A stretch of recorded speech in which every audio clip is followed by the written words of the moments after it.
Bismillahirrahmanirrahim. Assalamualaikum warahmatullahi wabarakatuh. Waalaikumsalam. Warahmatullahi wabarakatuh. Ya, teman-teman, jadi malam ini kita akan diskusi suatu kasus dengan metode PBL tentang yang bersangkutan dengan perkembangan anak. Kasusnya sudah ada di grup. Kepada Elsa, mohon dibacakan. Baik, terima kasih moderator. Saya akan membacakan trigger kasus yaitu di sebuah sekolah inklusi yang menerapkan prinsip neurodiversity, guru kelas menghadapi tantangan serius dalam mengembangkan kreativitas anak-anak berkebutuhan khusus atau ABK. Anak-anak dengan berbagai jenis disabilitas seperti gangguan spektrum autisme, disabilitas intelektual ringan, dan gangguan perhatian sering menunjukkan kesulitan dalam mengekspresikan diri melalui kegiatan seni dan eksplorasi kreatif yang konvensional. Guru menyadari bahwa metode pembelajaran yang bersifat monosensori kurang efektif untuk memenuhi kebutuhan unik para siswa. Selain itu, berbagai hambatan kognitif dan sensori yang dimiliki anak-anak tersebut mengharuskan guru untuk melakukan modifikasi kurikulum dan menerapkan strategi scaffolding yang tepat agar proses menjadi lebih inklusi dan bermakna. Namun, guru juga menghadapi kendala dalam mengimplementasikan intervensi individual yang efektif. Waktu yang terbatas dan kurangnya sumber daya yang memadai membuat proses adaptasi pembelajaran menjadi sangat menantang. Guru pun bertanya-tanya bagaimana cara mengintegrasikan pendekatan pembelajaran yang bersifat multisensori dan berbasis eksplorasi kreatif agar anak-anak dapat merasakan pengalaman belajar yang lebih personal dan mendalam. Selain itu, guru juga harus mampu melakukan asesmen autentik untuk mengukur perkembangan kreativitas anak-anak tersebut secara objektif, tanpa membuat mereka merasa tertekan atau gagal. Semua tantangan ini harus diatasi agar setiap anak dapat mencapai potensi maksimalnya dan tumbuh menjadi individu yang percaya diri dan inovatif. Baik, terima kasih. Saya kembalikan kepada moderator.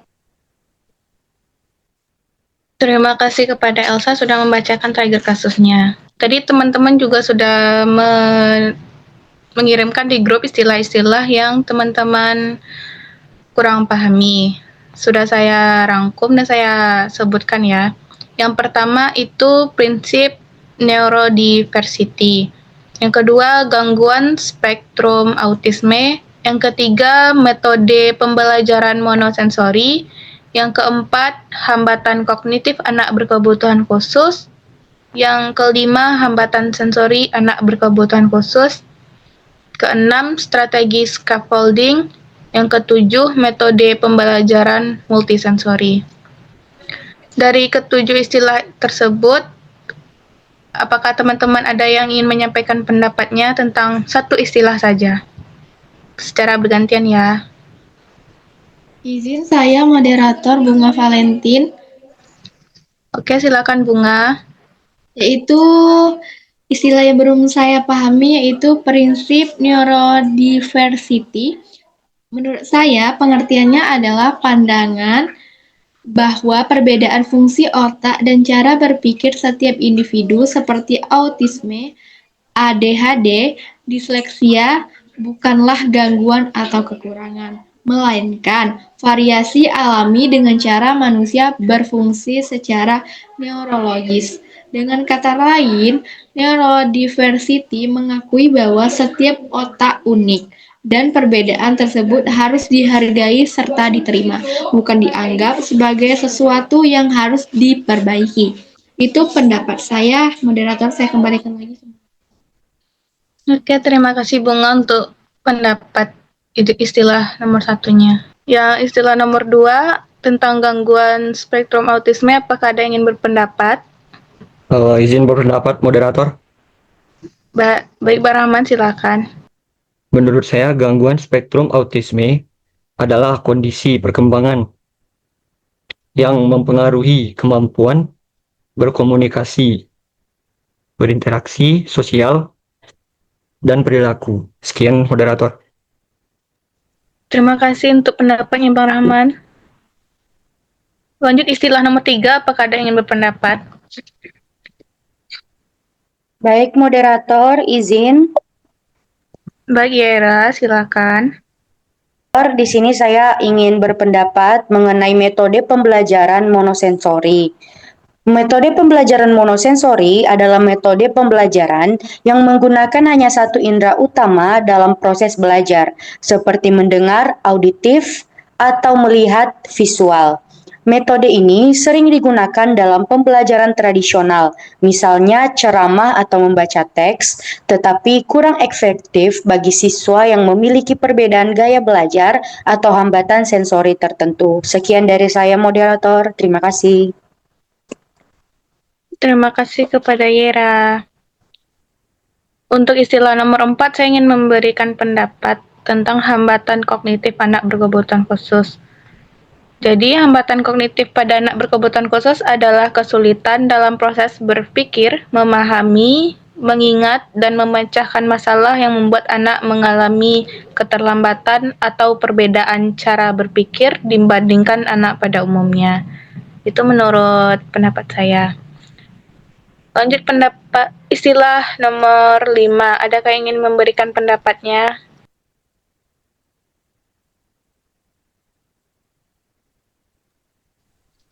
Baik, moderator, saya ingin berpendapat dengan hambatan sensori pada anak berkebutuhan khusus. Yang pertama itu penglihatan visual. Sulit membaca, kenali objek. Dampak ketinggalan informasi visual, strategi teks besar, kontraks audio, bentuk taktil. Yang kedua, pendengaran auditorial. Sulit dengar ikut instruksi lisan. Dampaknya, kesulitan komunikasi dan keterlambatan bahasa.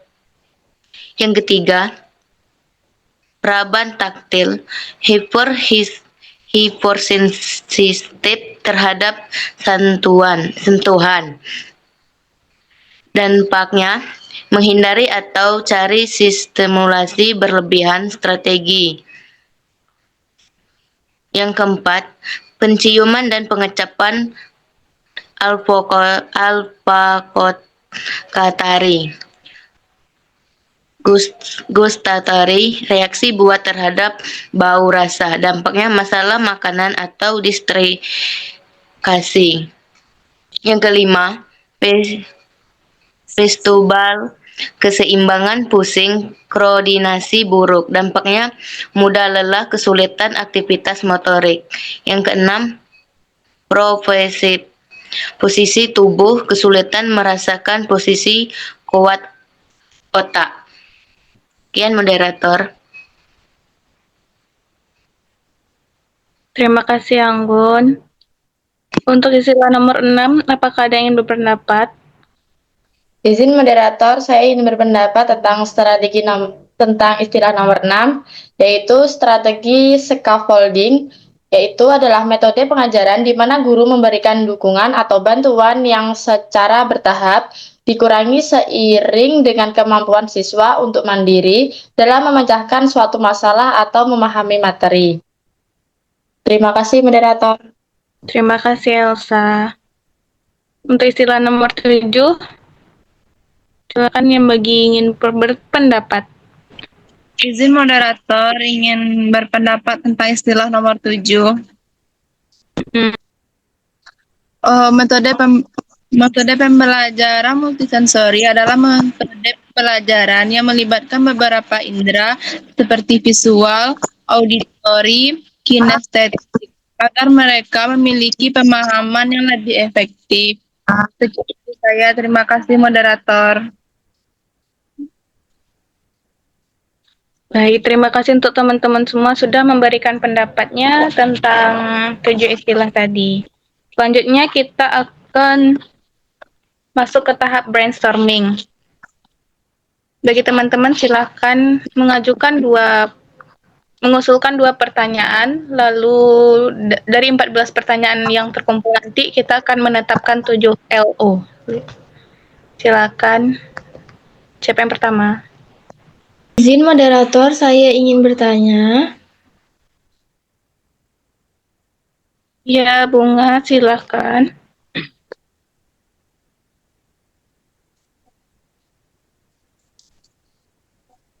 Soal pertama yaitu apa yang dimaksud dengan prinsip neurodiversity dalam konteks pendidikan inklusif. Yang kedua, mengapa metode pembelajaran monosensori kurang efektif bagi anak-anak dengan kebutuhan khusus?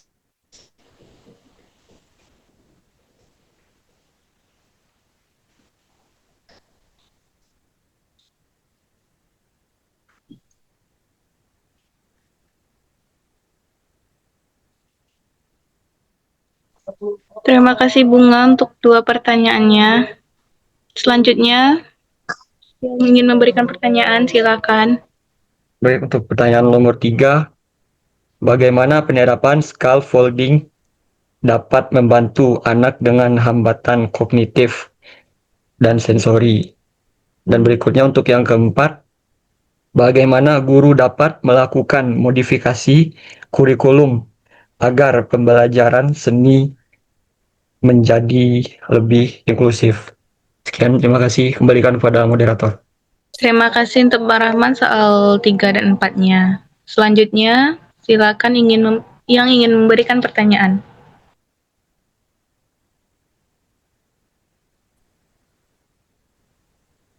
Baik, moderator, izin. Di sini saya ingin memberikan pertanyaan juga. Ya, silakan Yera. Pertanyaan pertama saya itu, apa tantangan utama guru dalam mengembangkan kreativitas ABK di kelas inklusi? Kedua, bagaimana penerapan scaffolding dalam membantu anak dengan hambatan kognitif dan sensori? Sekian dari saya, moderator. Terima kasih. Oke, terima kasih kepada Yera. Selanjutnya saya akan menyampaikan dua pertanyaan juga. Yang pertama,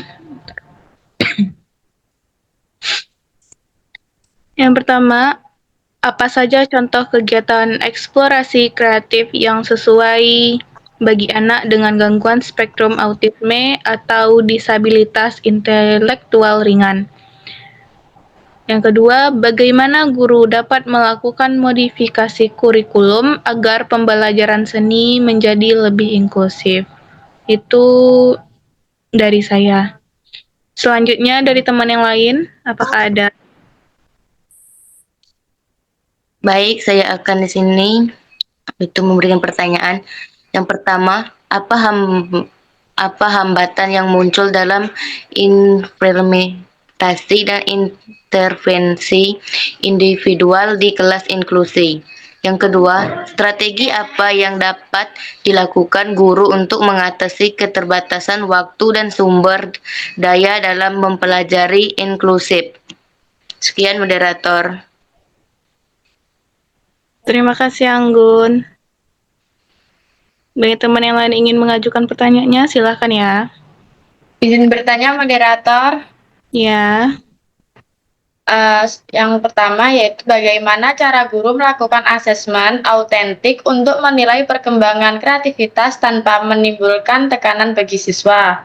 Yang selanjutnya, bagaimana kolaborasi antara guru, terapis, dan orang tua dapat mendukung keberhasilan pembelajaran berbasis kreativitas bagi ABK. Mungkin hanya itu pertanyaan dari saya, moderator. Terima kasih. terima kasih Elsa. Ada pertanyaan lagi, Saskia. Ya, Ingin menambahkan pertanyaan. ya.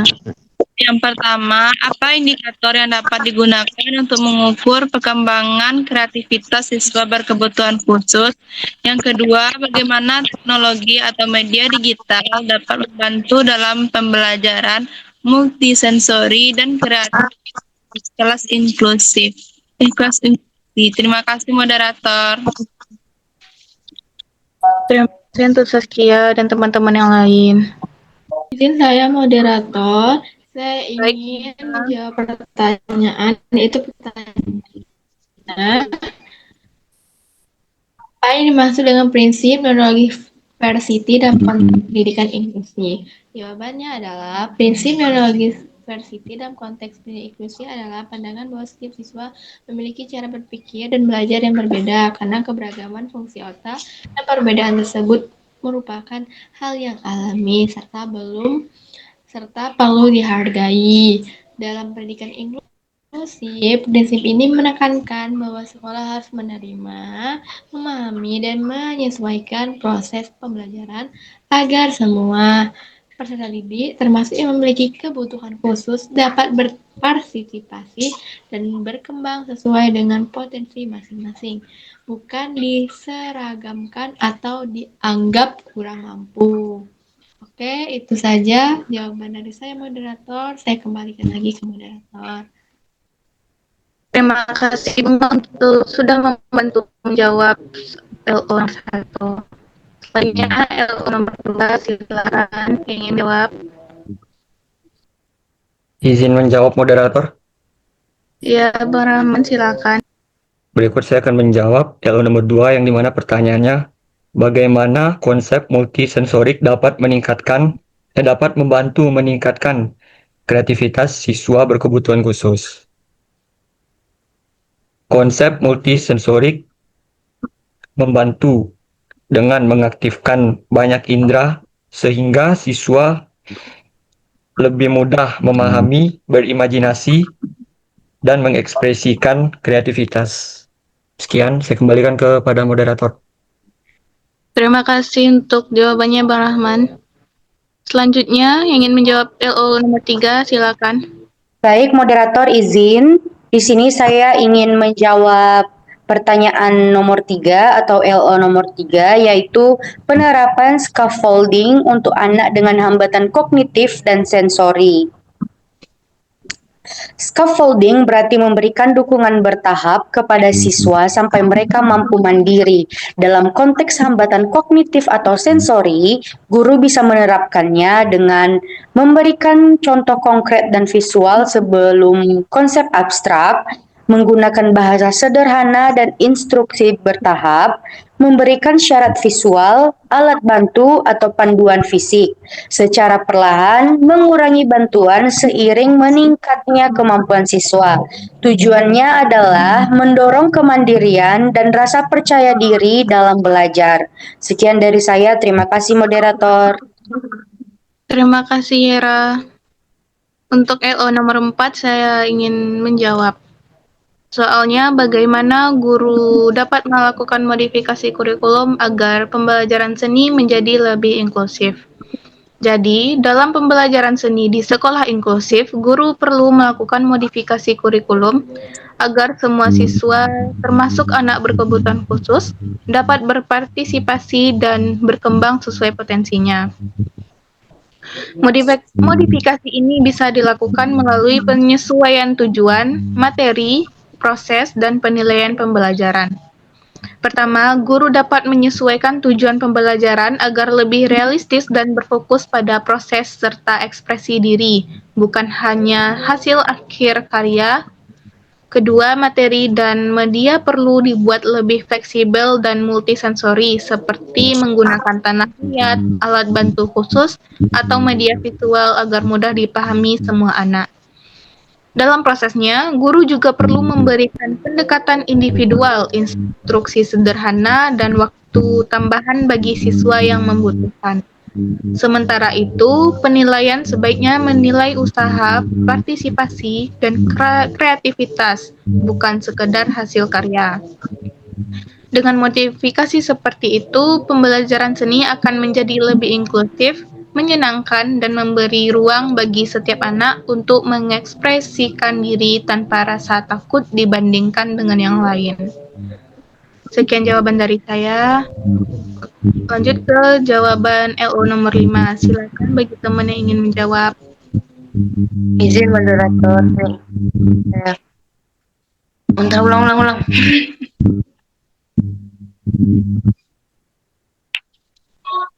Izin moderator, saya akan menjawab pertanyaan nomor 5, yaitu bagaimana cara guru melakukan asesmen autik untuk menilai perkembangan kreativitas tanpa menimbulkan tekanan bagi siswa. Yang pertama, observasi alami saat siswa beraktivitas tanpa diberitahu sedang dinilai. Yang kedua, memberi kebebasan berekspresi dalam berbagi bentuk karya. Yang ketiga, menggunakan portofolio untuk melihat perkembangan dari waktu ke waktu. Yang keempat, memberi umpan balik positif bukan nilai angka agar siswa termotivasi. Yang kelima, ciptakan susunan anyaman tanpa berbandingan atau tekanan. Yang keenam, melibatkan reaktif diri siswa agar mereka memahami proses kreativitasnya sendiri. Sekian moderator, terima kasih. Terima kasih Anggun. Selanjutnya jawaban nomor 6 yang ingin menyampaikan jawabannya silakan. Izin moderator menjawab LO nomor 6, yaitu bagaimana kolaborasi antara guru, terapis, dan orang tua dapat mendukung keberhasilan pembelajaran berbasis kreativitas bagi ABK. Jawabannya, kolaborasi efektif antara guru, terapis, misalnya terapis okupasi, terapis bicara, dan orang tua memungkinkan rencana pembelajaran yang holistik dan konsisten baik di sekolah maupun di rumah. Meskipun saya tidak menemukan satu artikel yang fokus hanya pada kolaborasi guru, terapis, orang tua dalam kreativitas ABK. Literatur inklusi memberi gambaran bahwa lingkungan yang mendukung komunikasi antar stakeholder dan perencanaan bersama sangat penting.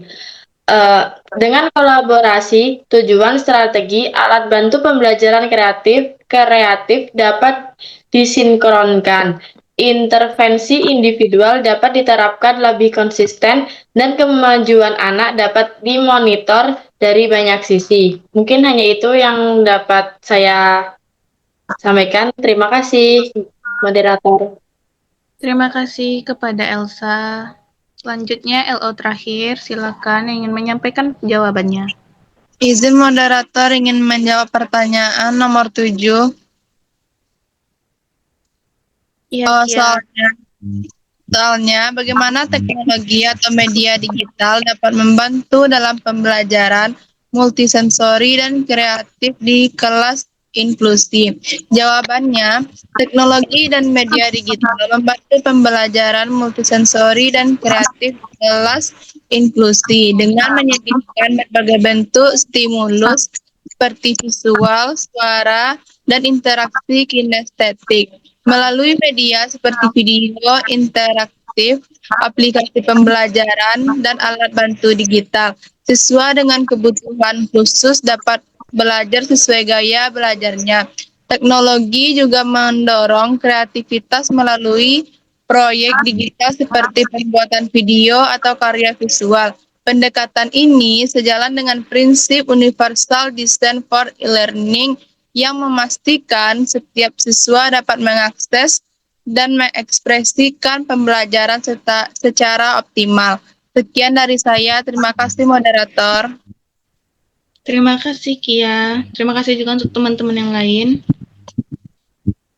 Oke, kita sudah sampai ke tahap yang keempat. Tahap berikutnya itu bentuk akhir dari diskusi kita. Nanti kita bakal bikin laporan tulis tangan. Nanti aku coba bagi teman-teman. Oke. Sekian dulu diskusi kita hari ini. Terima kasih sudah menyempatkan waktunya. Saya tutup ya. Assalamualaikum warahmatullahi wabarakatuh. Waalaikumsalam warahmatullahi wabarakatuh.